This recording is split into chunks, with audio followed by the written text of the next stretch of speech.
دەم باش گودارê nêje wara Perxudres podcastê. Ez Ömer Faruk Baran ji vê podcastê bi dengekî nexweş xatir ji 2022 dixwazim. Vê saetê vê deqê hûn li ku bin, bi wê xatirxwestinê bi we re me.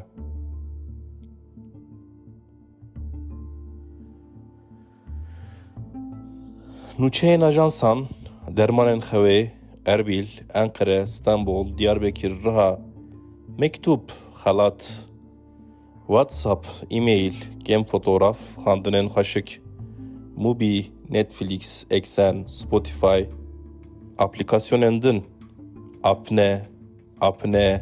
apne, dilê şikestî, aqilê ji eşk û evînan dûr ketî, îşên pêda neketî, kurmancî, Tirkî, İngilîzî, malek.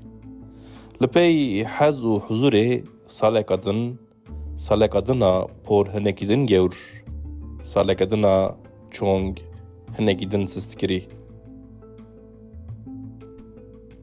Godarê nêja em hatin dawiya bernameya xwe. Hêvî dikim di sala 2023 da bo we heyat ji vê salê hinekî din xweştir be.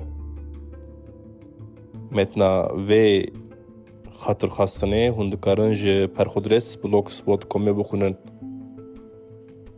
Vê salê û vê saetê